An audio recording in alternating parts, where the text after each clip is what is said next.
Hello, good evening. Hello, good evening, Papa Jack. Kamusta ka? Hindi po mabuti, sakto lang. Naku, parang iiyak ka na. Iyak ka na ba? Hindi, kinakabahan lang po. Kinakabahan ka. Kamusta naman ang buhay-buhay? Hindi po matahimik. Ano ba ginagawa sa buhay ni Angeline? Student po. Student. Anong kurso? HRM. HRM. Taga saan ka? Taytay po. Nag-aaral? STI Junction. Junction. Iutol ko STI din. Sa Monumento. Anyway, ba't napatawag si Angeline? Hingi lang po ng advice. Kwentuhan mo ko dali. 6 years na po kami ng ko. Papa Jack. Oh. Ayun nga po. Nang? 6 years na po kami ng ng asawa ko. May asawa ka na? Opo. Okay, ilang taon na anak ninyo? May anak na ba kayo? Wala pa po. Wala pa. Bakit ka nag-asawa? Na maaga? Yun po. Maaga pong lumandi. Hindi, bigyan mo ko ng dahilan. Alam natin ganyan ang sagot talaga. Pero bakit? Kasi, alam mo, kaya tinatanong ko, kalimitan kasi pag nag-asawa ng walang anak. Pag nag-asawa, dahil nagkaanak. Ganun yan, di ba kayo? Bakit kayo nag-decide na magsama sa isang bahay? Ano meron? Nga po. Love po namin isa't isa. So, during those times, you felt like it's the right time to settle down. Nagsama kayo eh. Did you feel during that time na panahon na para mag-settle kayo?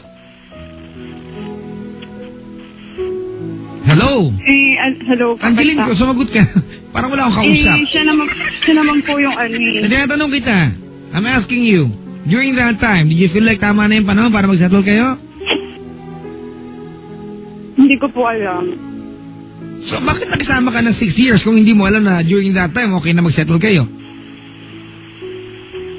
Nga po, naguguluhan nga po ako. Tinatanong kita, di ba 6 years kayo magkasama? Opo. Nag-umpisa yung relasyon ninyo, during those times, did you feel like it's the right time na tama na nag-settle kayo? Ha? Opo. Yung mga time na umuo ka para magsama ka sa isang bahay, feeling mo tama na yung panahon na yon? Dati? Papa Jack, 2 years na po kasi kaming kasal. Nako, ayaw kasi sagutin na matino yung tanong. Di ba nagsama kayo sa isang bahay? Makinig ka, pay attention. Alright? Nung umuo ka sa kanya na magsama kayo, di ba kinasal kayo after a while? Di ba? Okay. Nung umuo ka na magsama na kayo, mag-live-in na kayo sa isang bahay, feeling mo ba okay na ang lahat? Did you feel like tama na yung panahon na dapat, di ba na tamang umuo ka nung time na yon? Did you feel like wonderful dati nung umuo ka? Kaya umuo ka nun? Ayun ang tinatanong ko. So, feeling mo dati okay na. Ngayon, as we speak tonight, do you regret your decisions? Dati? Ano po kasi yung ngayon magulo po. Ano meron? Ng babae po. Ng babae siya? Buti hindi na makla.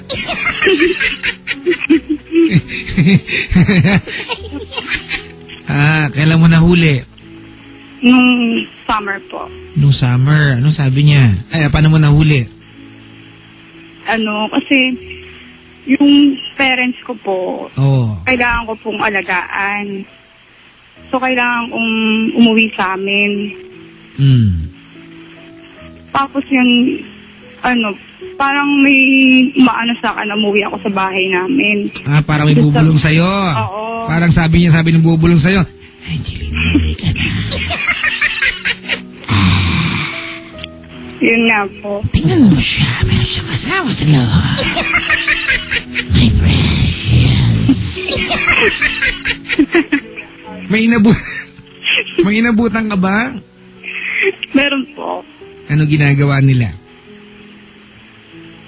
Siyempre po, kumatok po ako Siyempre, maayos na.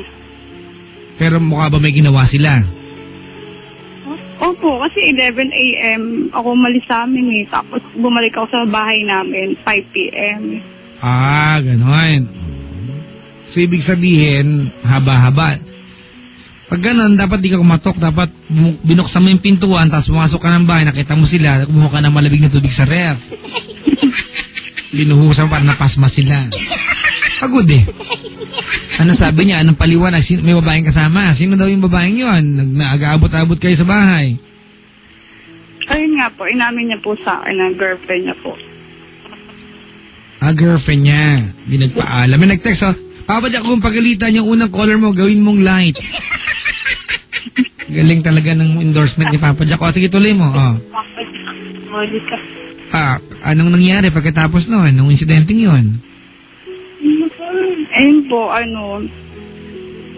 baga para pong na-shock po ako kasi hindi ko po expected na magagawa ng asawa ko yun. Anong ginawa mo sa girl? Wala po, na-shock po talaga ako. Malas lang yung, excuse me, dadaan ako, uwi na ako, gano'n. Sabi ko lang, nung time na yon.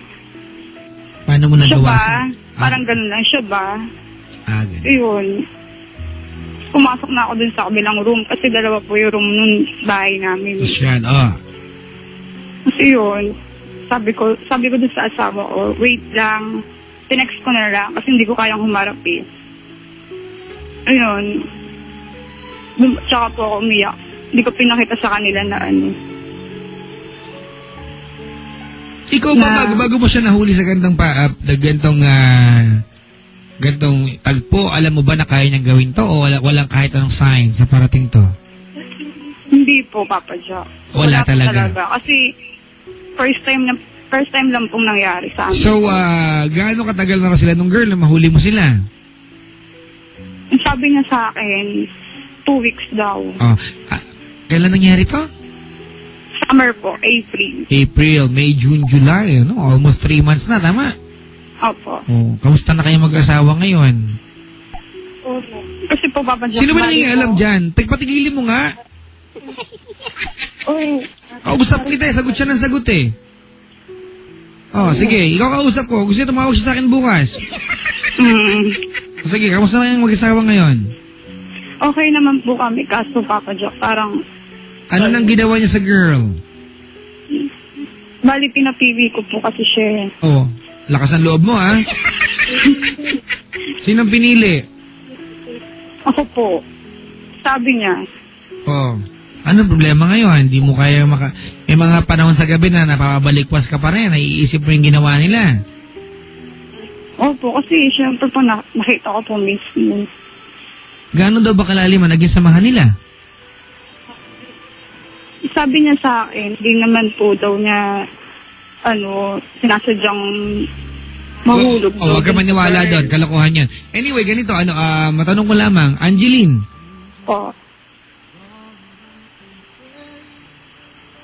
Ano yung naging paliwanag niya sa'yo? Bakit niya nagawa to sa'yo? Kasi siyempre, meron siyang sinabi sa'yo, di ba? May speech yan, di ba? Ano yung paano niya pinaliwanag o pinagtanggol ang sarili niya? Hindi niya po pinagtanggol. So parang Angeline, tanggapin mo, nagkamali ako, pero tayo pa rin, ganun lang? Sinabi lang po niya na na mali daw po. Siya daw po may mali, wag ko daw sisihin yung girl. At pinagtanggol niya yung girl? Opo. Nyemas. Sige. Anong question mo sa akin ngayon? Kung Papa Jack, kasi yung girl, bumabalik eh. Kasi schoolmate ko yung girl. Ay, schoolmate mo? Opo. Ay, nako Ang hiram uniform sa'yo ngayon.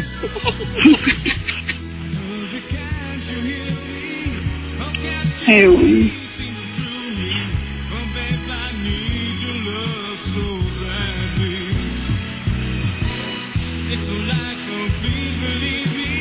Ano question mo sa akin?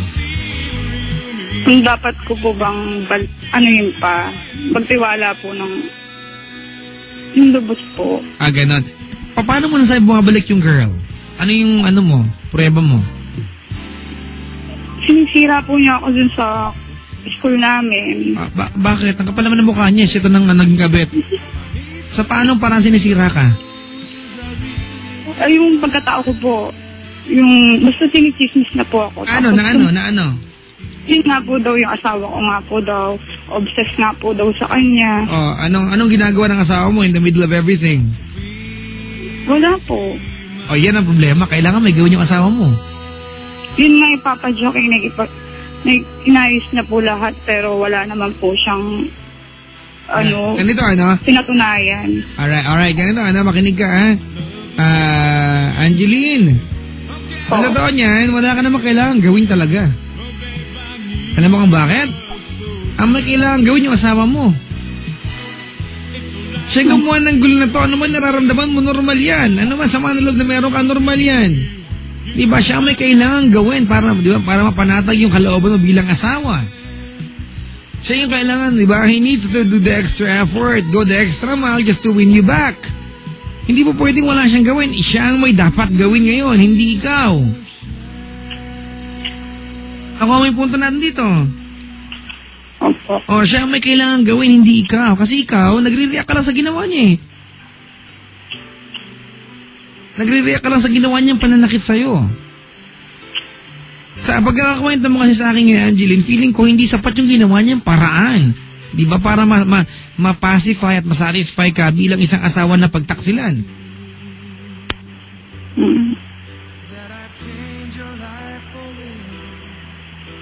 Ang hirap ko si Papa Jock araw-araw makikita yung girl dun sa school namin.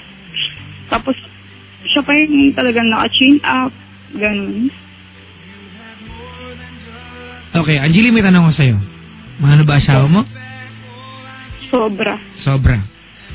Masaya ka bang kasama siya araw-araw?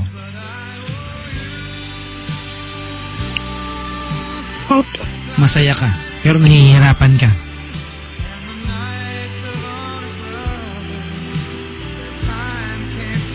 Buong-buo pa ba si Angeline pag niyakap mo asawa mo? Tumating may pagkakataon, wala nang gawin niya to, na pag niyakap mo siya, hindi ka nag-iisip, wala ka nag-iisip. Sa akin naman, Papa Jack, parang sa akin naman, makitaan ko lang talaga siya ng, yung pagsisisi, ganun. Sa mga nagawa niya. Nakikita mo ba sa kanya to? Hindi. Parang hindi. O kung parang hindi, Angeline, do not hesitate to take your time away from him. Kasi alam nyo, ganito, Angeline, kung if you're hurting, ikaw you're hurting right now, di ba? May sugat ka, siya nakasugat sa'yo, tama? Opo. At kung always kang katabi niya, siya nakasugat sa'yo, di ba? He can't help. Pero, di ba, but to hurt you again. Kasi siya nakapanakit sa'yo, di ba? He will always hurt you. Di ba? Hanggat nakikita mo siya. If you think, di ba, na yung ginagawa niyang effort na hindi naman totoo talaga at di mo nakikita yung mga bagay na inaasahang para gumaling ka from him. Di ba? Sa ginawa niyang kasalanan, take your time away from him. Huwag ka matakot. Huwag ka matakot. Alright? Kasi hindi po pwede na, di ba? Lalala ka lang. You're not well right now. Hindi ka maayos ngayon. Ito kagagawa niyo to, di ba? Natarantadong lalaki, akalain mong dalhin sa bahay ninyo. Ay ba, kapal na mukha? Dalhin sa bahay ninyo, di ba? Kama niyo mag-asawa, lugar niyo mag-asawa. Alam mo, ano to niya, mas makapal yung mukha nung hayop na babae niyan. Di ba?